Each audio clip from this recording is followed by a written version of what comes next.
Menhan saat ini tengah menempel ketat RI 1 dan keluarganya, bukan hanya Pak Jokowi, Mas Gibran, Kaisang, agar berubah pikiran, mengarahkan dukungan pada pendiri Partai Gerindra tersebut. Nah, tapi mungkinkah itu?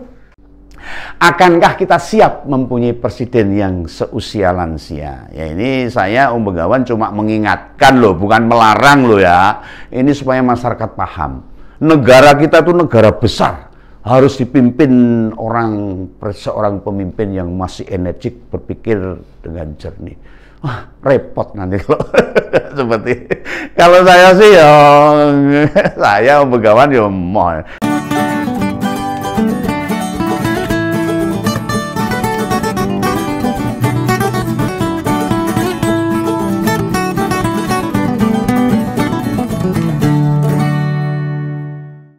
Halo, ketemu lagi dengan Om Begawan. Salam sejahtera, salam rahayu, tetap di Ngompol, Ngopini Politik. Saya mau ngomongin Pak Prabowo sekarang. Wah, just gandos ini. Nah, bakal capres koalisi kebangkitan Indonesia Raya ini, Pak Prabowo Subianto, sepertinya masih tak menyerah mendapatkan restu Presiden Jokowi. Nyedak. Ya kayaknya, kalau belum disebut sebagai calon presiden yang didukung oleh Pak Jokowi, usaha atau pendekatan yang dilakukan tidak akan kendor, tetap semangat, nyedak. Oh ya, kita tahu kok. Menhan saat ini tengah menempel ketat RI 1 dan keluarganya, bukan hanya Pak Jokowi, Mas Gibran, Kaisang, agar berubah pikiran, mengarahkan dukungan pada pendiri Partai Gerindra tersebut. Nah, tapi mungkinkah itu? Adakah logika yang membuat Pak Jokowi bakal melakukannya? Nah, siapapun tahu, tidak mudah mengubah pendirian presiden. Beliau memang orang dengan keteguhan yang luar biasa.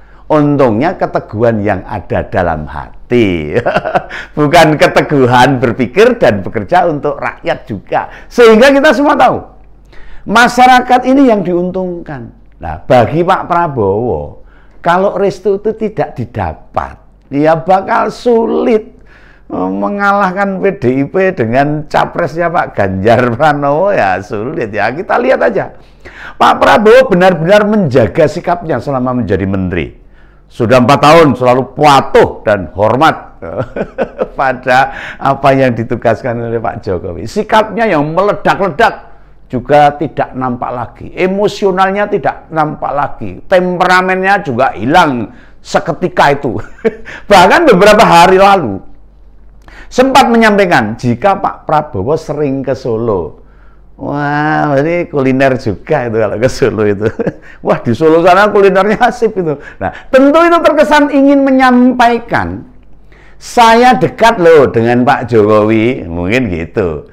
Saya bukan orang lain lagi loh, aku yo saiki wong Solo loh, mungkin ya begitu, maksudnya begitu. Ya bukan itu saja, putra presiden juga ikut ditempel-tempel, dicedak-cedaki gitu. Waktu ada pertandingan sepak bola Indonesia lawan Argentina, malah ada waktu ngobrol berdua, asik gitu. Kelihatannya deket banget ketoke loh. Kalau kita tidak cerdas menangkap arti semua ini, ya bisa kita keliru jalan. Keliru pilihan dan merapatnya Pak Prabowo ke istana setidaknya membuahkan hasil. Mungkin itu. Beberapa kelompok relawan Pak Jokowi dan relawan Mas Gibran memutuskan mendukung capres Gerindra itu. Tapi ya cuma beberapa aja itu yang kelet-kelet itu aja. Nggak banyak itu. Kita tidak perlu kaget dan gelisah, apalagi was-was. Termasuk bila Pak Noel, itu loh, Emmanuel Ebenezer yang dulu relawannya Jokowi itu loh, yang katanya dulu dukung Pak Ganjar, barengan hilang dewe, pindah, lalu sekarang beralih dukungan ke Pak Prabowo. Boy, karpe apa, golek apa, Om Begawan juga nggak tahu. Mereka itu relawan yang kelasnya relawan kapas. Menurut Om Begawan begitu, gampang kabur kanginan. Oh, kono angin apa, mabur sana, mabur sini, bingung sendiri, tidak cerdas itu. dan bijak membaca manuver politik. Tidak bijak. Kalau beberapa relawan beralasan seperti itu, ya ora bijak. Mengrubuh-rubuh gedang, golek-golek lah. Lah kok Pak Jokowi didekati Pak Prabowo tidak menolak? Tapi apa? Ya kalau memang mendukung Pak Ganjar, ya orang iso cedai ya nggak bisa.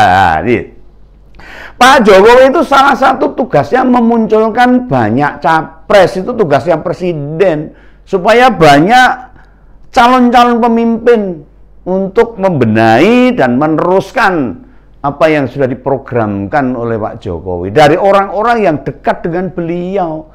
Nah, istilahnya harus mempersiapkan regenerasi. Oh, itu Pak Jokowi dari orang-orang yang selama ini kerja bersama dengan dirinya, baik menteri maupun gubernur dan wali kota. Ya, mengapa regenerasi sebuah kepemimpinan yang baik berasal dari komunitas atau parpol yang sama? Ya, karena mindset, visi, keberpihakan, bahkan cara kerjanya tidak banyak jauh berbeda. Karepnya Pak Jokowi seperti itu. Kalau berasal dari habitat atau beda kawah condro di mukonya yang lain, ya bakal hasilnya ya berbeda jauh. Ya wajar lah kalau Pak Jokowi menyebut atau mengendorse Pak Erlangga, Pak Sandiaga, Pak Erik, Pak Prabowo, dan terakhir Pak Ganjar Pranowo yang satu partai. Ya, maksudnya ya sudah tahu, tapi keberpihakannya Pak Jokowi untuk mendukung siapa, oh ya jangan dulu. Tapi Begawan tahu itu. Itu dalam rangka juga mendidik kita sebagai masyarakat. Melihat pilihan-pilihan, beliau itu orang yang sangat demokratis. Oh iya, sehingga tidak mau memaksakan masyarakat harus ikut atau sama pilihannya dengan beliau. Kudu podo karo aku, kan aku milih kaya kudu kaya. Enggak begitu. Biar melewati proses dengan sendirinya. Hukum alam yang akan bekerja. Apakah direspon publik dengan baik atau enggak? Ya itu monggo, masyarakat yang akan memilih. Dipinang partai atau tidak, itu terserah partai. Elektabilitasnya bagaimana dan lain sebagainya bagi yang tahu benar.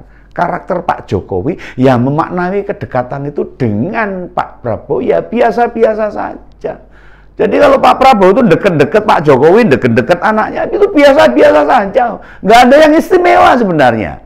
Beberapa kolega saya, ya, beberapa teman Om Begawan itu ada yang pindah dukung Pak Prabowo. Oh iya itu, nah itu saya hormati ya. Asalkan itu dengan kepemilihan, ya, dengan pemikiran yang baik, orang golek-golek itu loh.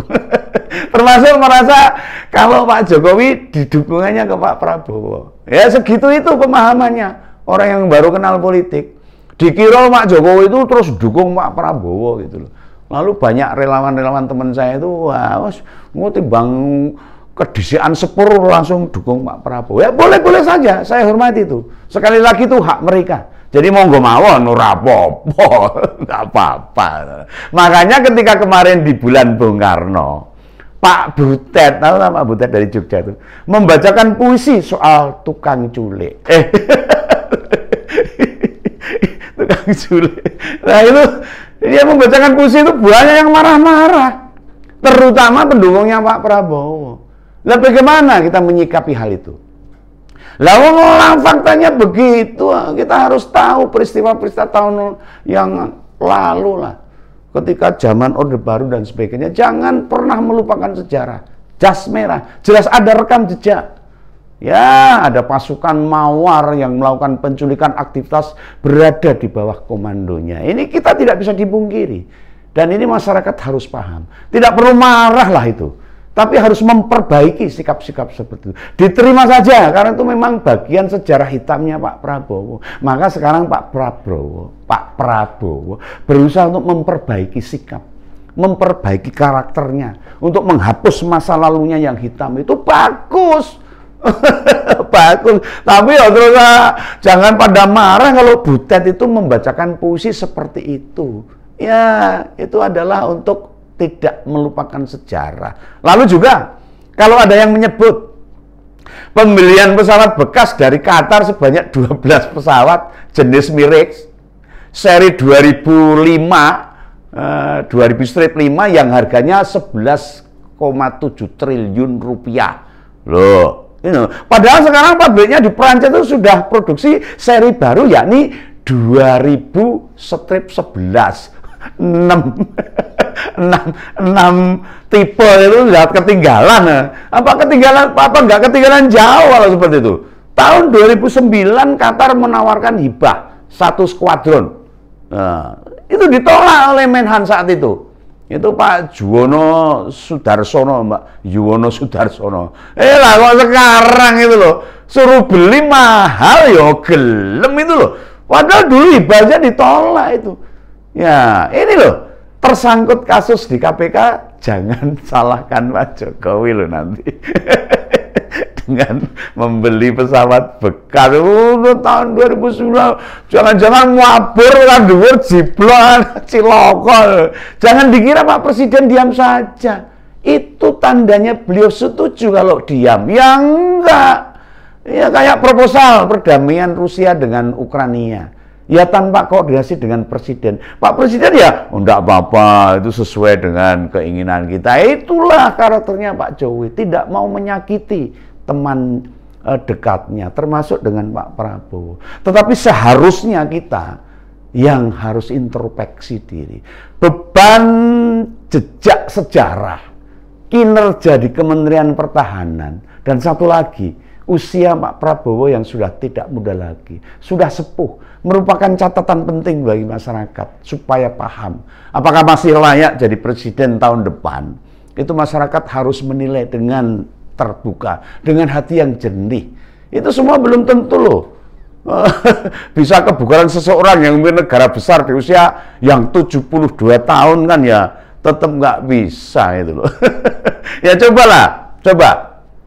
Kita perhatikan orang tua kita, tetangga sekitar kita itu dengan usia 72 tahun. Termasuk misalnya yang purnawirawan TNI. Masihkah mereka itu bersemangat untuk olahraga, berpikir jernih, ya toh, mendedikasikan hidupnya untuk masyarakat.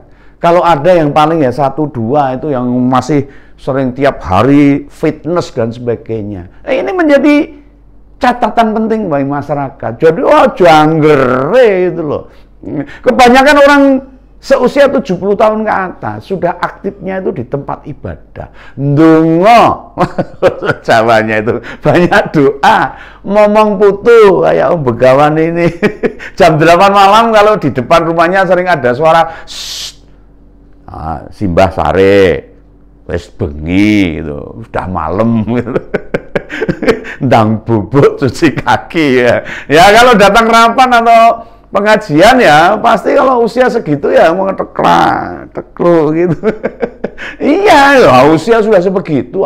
Bila dimintai pertimbangan sering ngeyel, bahkan cenderung ngeyel dikandani. Kalau sudah sepuh tuh ngeyel loh. Pengennya mau menang tok kalau sudah sepuh itu. Iya, beberapa malah sok geleme dhewe itu banyak itu. Jadi orang yang sepuh, yang sudah tua, usia 70 tahun atau itu angel dikandani. Sakarepe dhewe kadang-kadang. Ya, tapi ya tidak semua begitu. Ada yang masih energik. Namun itu sedikit sekali. Nah, kira-kira akankah kita siap mempunyai presiden yang seusia lansia? Ya ini saya Om Begawan cuma mengingatkan loh, bukan melarang loh ya. Ini supaya masyarakat paham. Negara kita tuh negara besar. Harus dipimpin seorang pemimpin yang masih energik, berpikir dengan jernih. Wah, repot nanti kalau seperti. Kalau saya sih ya, saya Om Begawan ya mau pilih yang memimpin anak muda. Yang masih muda, yang masih gitu ya. Ini pesan Om Begawan aja. Sampai jumpa di ngompol-ngompol berikutnya. Salam Begawan, sampai jumpa.